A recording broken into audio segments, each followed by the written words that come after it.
Fala, galera! E aí, pessoal? Beleza? Nós estamos aqui hoje com o professor Rodrigo para responder uma pergunta para a gente. Será que existe democracia no Brasil, professor? Será? Mas antes, roda a vinheta.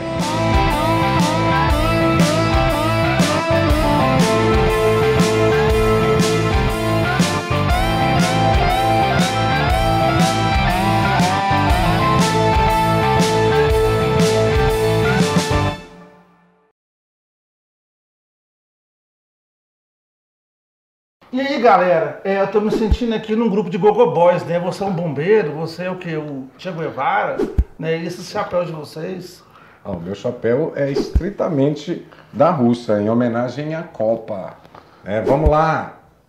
E o meu é emprestado do Rocha. E é de Cuba. Ideal. Mas aí, vamos falar do Brasil. Sim. O Brasil é um país que tem um regime democrático ou não? E aí, responde pra gente, professor, doutor maravilhoso.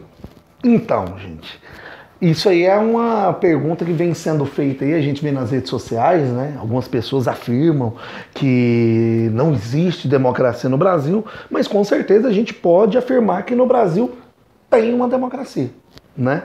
Só que o nosso grande problema é que nós temos a tendência de comparar o nosso regime democrático a regimes democráticos externos ao nosso país. Maduros, né? Com mais tempo. Maduro, com outra realidade. Com outra realidade. E esse que está sendo o grande problema quando a gente fala sobre democracia do Brasil. A gente precisa urgentemente pensar a democracia e as instituições democráticas a partir da nossa própria realidade. Com certeza, a gente não pode ficar comparando, pois a democracia não é um sistema, está longe de ser um sistema perfeito, né, professor? Contudo, dos que estão aí, nos parece o melhor forma de administração, de governo, política, alguma coisa nesse sentido. Mas uma forma de entender esse sistema político brasileiro e a democracia é relembrar a nossa história. A história da colonização do Brasil até os dias de hoje. E ver nesses momentos quais eram mais democráticos, quais eram mais autocráticos. Né? E quando isso a gente não pode desvincular uma coisa da outra, né? A nossa democracia, mesmo no século XXI, aqui em 2018, a gente ainda perece muito de estruturas que vêm lá do período colonial, né? Quando a gente fala desse sistema democrático brasileiro que nós temos hoje, muito novo, né? Da década de 80 para cá, né? Nós tivemos pouquíssimas experiências democráticas da colonização até o fim do regime militar dentro do Brasil. Só que mesmo a gente tendo esse processo histórico, né, a gente precisa compreender como que esse processo histórico ele se deu, né? Esse processo histórico, quando a gente fala de proclamação da República, né, quando a gente volta um pouco mais atrás, quando a gente fala sobre a independência do Brasil, foram processos de transformação política que realmente romperam com as estruturas? Essas perguntas não são feitas quando a gente fala sobre a democracia. E eu posso afirmar, né, isso eu estou falando por mim, não estou falando por outro, mas eu posso falar por mim, que muito que a democracia sofre hoje é justamente por isso. Nós tivemos, né, períodos de transformação política, como foi o caso da independência e da proclamação da República, que não foram períodos de grandes rupturas, né? Então deixa eu entender aqui, professor. A história afirma que os grandes momentos do Brasil, como independência, como a proclamação da República, até o início da Era Vargas, ou 50 anos em 5, golpe militar, a luta pela democracia, e de lá para cá, tantos outros movimentos de luta, não houve ruptura no sentido organizacional político. Justamente, nós tivemos essas manifestações políticas desde o processo de independência e até antes mesmo, os movimentos que pregavam a própria independência, mas não são movimentos que romperam as estruturas de poder político em si dentro do Brasil. Você pensa, por exemplo, né, a colonização do Brasil até o processo de independência. Você vai ter então 322 anos onde você tem um governo que veio por controle remoto, né, veio à distância de Portugal, e Portugal manda no país e as pessoas não têm nem o jeito de escolher os seus governantes regionais. Então, nesse período, a democracia era praticamente nula. As nossas riquezas eram levadas, né, para Portugal. Aí depois você vai ter o processo de império, onde você vai ter Dom Pedro I, regencial, Dom Pedro II, também num sistema onde você tinha um poder quase que centralizado, né, nessa figura desse líder máximo. E aí você vai ter, então, no país, no Brasil, as pessoas tendo pouca liberdade de agir, de pensar e de até escolher os seus representantes. Mas assim, por exemplo, a abolição da escravidão, houve ruptura com isso aí? A abolição da escravidão é um caso que a gente pode falar, por exemplo, sobre a questão da abolição da escravidão. A abolição da escravidão dentro do Brasil fez com que as estruturas sociais brasileiras integrassem o negro à sociedade? A gente sabe que não. A gente sabe que não. Então, né? professor... Foi feita uma abolição, é baixado uma lei em 1888, só que o negro não foi integrado, porque isso é uma coisa interessante. Assim que o negro ele é liberto no Brasil, começa um movimento dentro do próprio Estado para a exclusão desse negro, porque ele não foi integrado ao sistema produtivo brasileiro. Muito pelo contrário, ele foi distanciado e substituído por mão de obra estrangeira. A lei de terras de 1850 cerceou qualquer brasileiro pobre de ter acesso a esse meio de produção. E é justamente isso. Quando a gente fala em 1850, a lei de terras, vale a pena lembrar que lei de terras não é uma lei que foi aplicada aqui, é um modelo de lei que foi colocado em prática nos Estados Unidos para a ocupação do Oeste. Nos Estados Unidos se fez isso, né? Uma lei de terras aonde? Se você fosse ao Oeste e ocupasse essas terras e você fizesse um registro, ela é sua, independente de quem você fosse, porque era uma forma de você fazer o quê? De você ocupar, de você incentivar as pessoas a saírem daqueles núcleos no leste dos Estados Unidos e migrar para o Oeste e ocupar o território. E isso fez com que a terra fosse melhor distribuída e as pessoas tivessem mais voz, mais distribuído, uma democracia um pouco melhor. Já no Brasil não. Já no Brasil a terra foi concentrada na mão de poucos e aí poucas pessoas teriam voz para poder ter um poder político e isso dificulta também o quê? Um regime mais democrático. Em 1850 você tem uma lei de terras aqui que a gente poderia ter feito o quê? Democratizado a terra, aumentado a produtividade, desenvolvido um capitalismo de maneira mais moderna, mas a lei de terras no Brasil... Já existiu o liberalismo na Europa, já, ué. 1850 a lei de terras no Brasil, na verdade, ela só serviu para confirmar e reafirmar um sistema de poder e econômico que existe no Brasil desde a colonização, que é uma elite agrária poderosa que concentra todas essas terras. Então, vamos passar para o século XX. Era Vargas, teve alguma ruptura? A Era Vargas ela é um caso interessante, porque se a gente fosse falar, né, hoje está muito em moda das pessoas com as suas camisetas da seleção brasileira falar em patriotismo sem saber exatamente nada do que é ser patriota. É uma experiência que nós temos no Brasil de um regime centralizado, autoritário, de discurso nacionalista real, né? E quando é feito o que nós chamamos, entre aspas, de Revolução de 30, nós tivemos algumas rupturas, né? Como, por exemplo, né, a criação de um Estado voltado para o desenvolvimento industrial do Brasil, mas ao mesmo tempo que não entrava diretamente em choque com essas forças políticas históricas que nós já tínhamos. A ideia da cidade, o campo sendo subordinado à cidade, é porque também os primeiros industriais brasileiros ou eram estrangeiros ou vinham do campo. Ou eram os dois. Ou eram o grande proprietário de terra que estava indo por um processo de diversificação da economia. Em 1932, Getúlio contra os paulistas teve que fazer o quê? Sanções. Ele vence São Paulo, mas não fica contra São Paulo, porque ele precisa dessa elite agrária que governou durante a República, né, do dito café com leite, todo o tempo que ele precisava desse grupo para governar. Aí quando você vê nos anos 50 o processo de industrialização de bens de consumo no Brasil, onde você vai trazer um avanço, um desenvolvimento para a cidade, a urbanização realmente ser efetiva, né? O Brasil cresce de forma assustadora, porém, quando chega nos anos 60, percebe que esse crescimento ficou na mão de poucas pessoas. A população em geral acorda e percebe que o Brasil avançou, o Brasil se urbanizou, porém a concentração, tanto fundiária como de renda, gerou esses desníveis, essas desigualdades.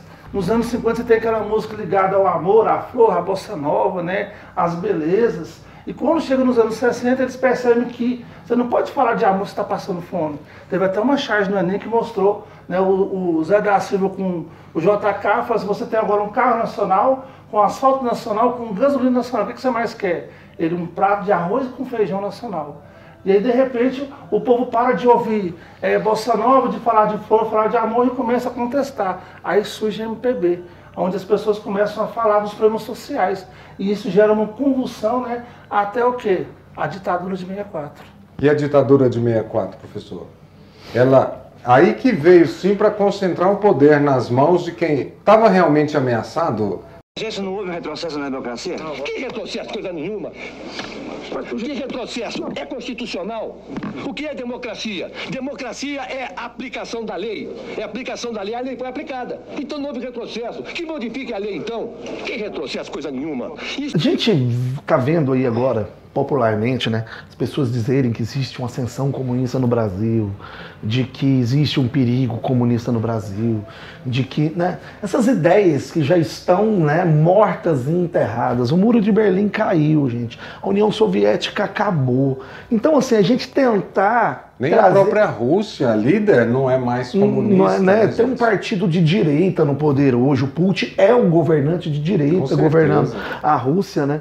E a gente tenta, de alguma forma, reviver esses zumbis ideológicos para tentar construir algum tipo de tensão política dentro do Brasil. Mas quando há o golpe de Estado, o golpe militar, o interessante é que o que estava acontecendo naquele momento? Estava acontecendo um movimento, né, que o João Goulart faz, que era um movimento para ele permanecer no poder. Não é que o cara, a gente também tentar heroificar, como a esquerda faz com o João Goulart, de falar que ele é um cara que se voltou para os problemas do povo e propôs fazer as reformas de base. Ele tenta agir com populismo, né? Tentando jogar para a plateia. Acho meio difícil isso para um latifundiário, né? Não, para um latifundiário, um cara que era do partido Getúlio, que tinha prendido Luiz Carlos Prestes, que era um comunista da época do Getúlio, que ele é libertado pelo Getúlio no final do governo dele e faz o movimento do querenismo para continuar o Getúlio no poder. São essas nuances que a gente tem da democracia e do sistema político brasileiro. Bem,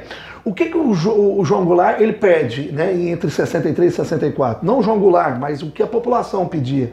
Que engraçado é o que se precisa até hoje dentro do Brasil institucionalmente. Reformas de base. O que são as reformas de base? São as reformas vinculadas a algumas estruturas como reforma tributária, reforma educacional, reforma agrária e outras reforma política, que até hoje dentro do Brasil elas não são feitas.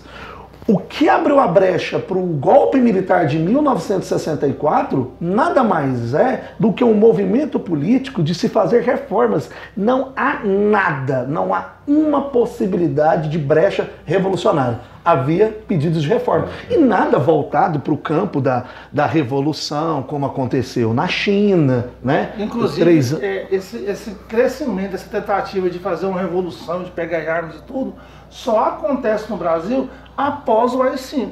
Aí sim as pessoas ou aceitam a ditadura como estava, ou então iam para a clandestinidade e aí iam fazer a tentativa de lutar contra o sistema. Tem gente que fala que isso veio antes do AI-5, ele veio depois. E aí você vai ter realmente pessoas no Brasil que acham que com um pouco de arma no Araguaia vai destruir a ditadura.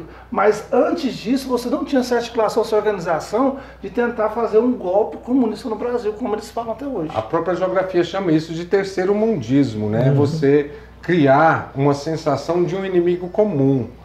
O Irã faz muito bem isso quando os ayatolás pregam que o inimigo comum é os Estados Unidos. Os países árabes também vendem petróleo para os Estados Unidos, mas ele acaba sendo o satã do mundo, né? A Venezuela. A Venezuela. O maior comprador de petróleo da Venezuela é os Estados Unidos. Pois é. Mas é o inimigo, né? Então, nesse contexto a gente tem também aqui a questão do Brasil, né? Que a gente tem, ainda hoje não conseguimos nos libertar da Guerra Fria, onde o grande inimigo acaba sendo esse fantasma do comunismo e do socialismo. Eu não sei se a gente não deu conta de desvincular, Rocha. Eu acho que é muito mais a gente está tentando ressuscitar, porque, como diria o Cazuza, né? Ideologia eu quero uma para viver. A gente já não tinha mais... Vivemos um museu de grandes novidades. Né? A gente não tinha mais o que se agarrar, e já que a gente não tem o que se agarrar, vamos reviver aqueles que morreram, né, lá atrás, para ver se a gente tem alguma coisa. Primeiro, para construir um discurso, que a gente é contra, e segundo, a gente se agarrar para defender, né? Porque ao mesmo tempo que há uma necessidade hoje das pessoas falarem em comunismo, tem gente, por exemplo, tentando ressuscitar o neoliberalismo.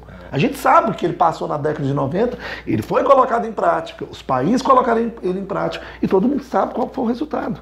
E o interessante é o seguinte, se a gente tudo falar de reabertura democrática no Brasil, a reabertura democrática no Brasil, apesar de ter tido os movimentos, né, que pediam a volta da democracia, a democracia de verdade no Brasil ela foi muito mais fruto do regime que estava no poder, que era autoritário, sabendo que não ia conseguir mais permanecer no poder, começando a mudar as instituições para que houvesse uma mudança, como diria, né, o Figueiredo e o Golbery do Couto e Silva. A gente tem que fazer uma abertura democrática lenta, gradual e segura, para evitar que esses homens de esquerda que movimentam o Brasil hoje não subam o poder. Que você já tinha o Lula fazendo a greve do ABC e etc. Então você tinha que fazer uma anistia, né? Só, não é uma mudança democrática revolucionária, é reformista. Bom que o pessoal, né, que está vendo esse vídeo entenda. Foram os militares que entregaram o poder. Você fica pedindo para eles voltarem? Não querem não, velho. Não, porque eles já sabiam. Porque eles sabiam que naquele momento, né, como você vê o general Vilas Boas hoje falar, que eles voltaram ao poder é um problema,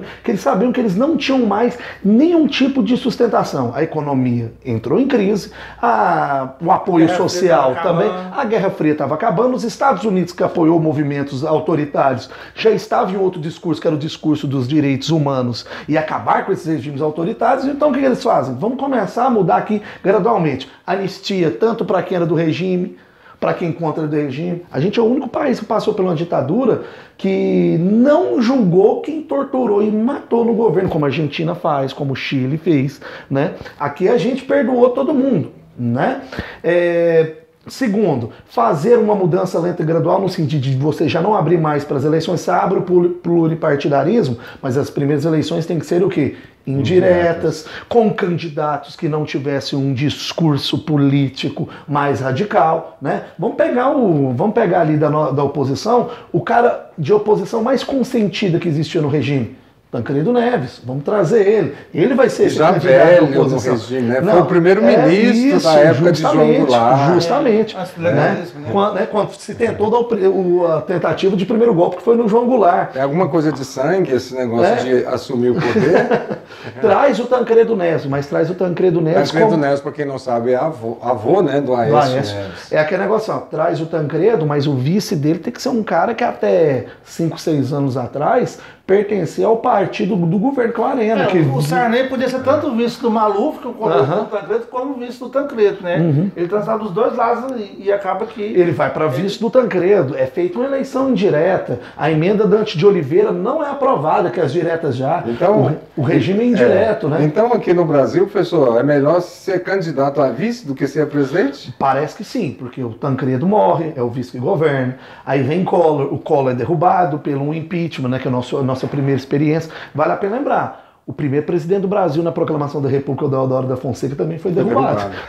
Né? Também foi derrubado. Então assim, ó, vamos fechar aqui no tema do vídeo. Existe democracia no Brasil? Eu considero que nessa nova república foi um momento onde a democracia mais avançou, através do fortalecimento de instituições, através de um pluripartidarismo, né, através de uma liberdade maior de expressão, liberdade de imprensa, e que isso tem que ser mantido para que nós possamos aprender com isso e melhorar a democracia, e não jamais voltar de novo a um regime autocrático. Como o Leandro Carnal ele fala, né, eu adoro essa fala do Leandro Carnal, que é o seguinte: você tem que tratar a democracia brasileira como jovem, e ela pode estar até doente. E quando alguém está doente, você não mata. Você dá remédio para melhorar. Então, você vai jogar água e o bebê junto? Né? Você não vai, né? Se a água está suja, você não joga água o bebê.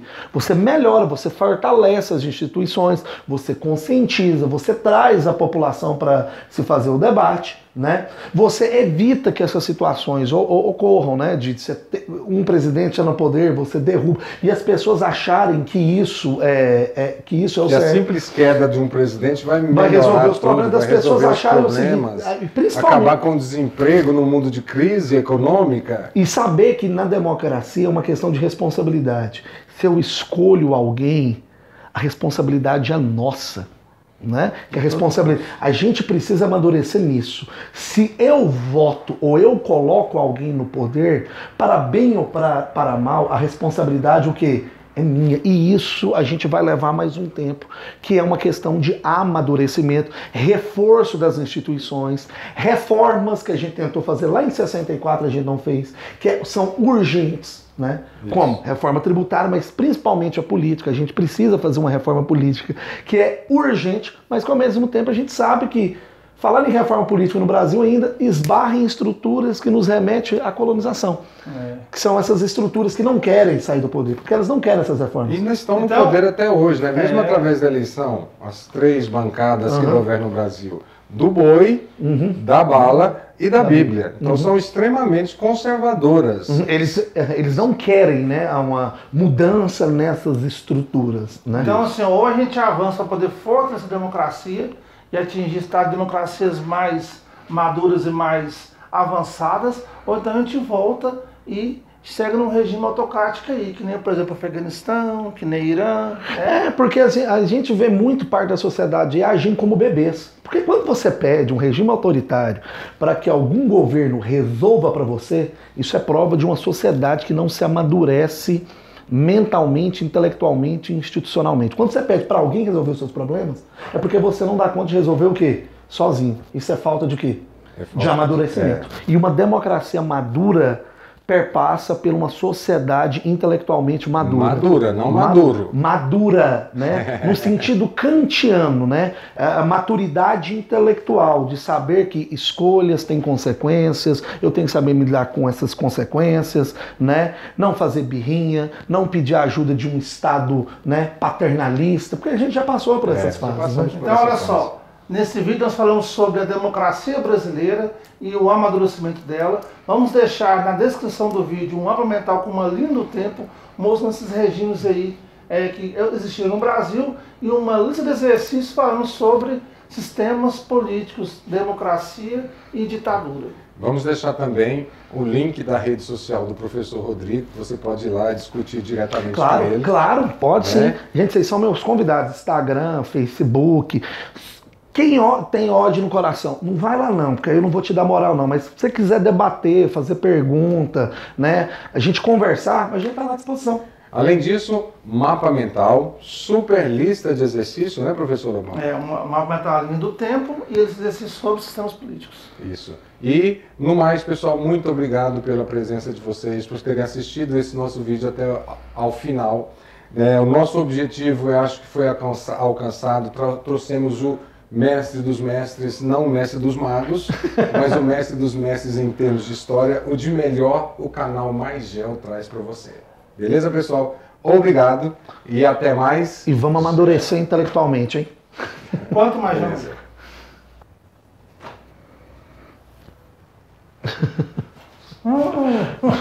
Animadinho. Agora você volta. Agora tem que fazer a parceria. Vou tentar comida para ele mesmo, cara. Gordo é assim mesmo.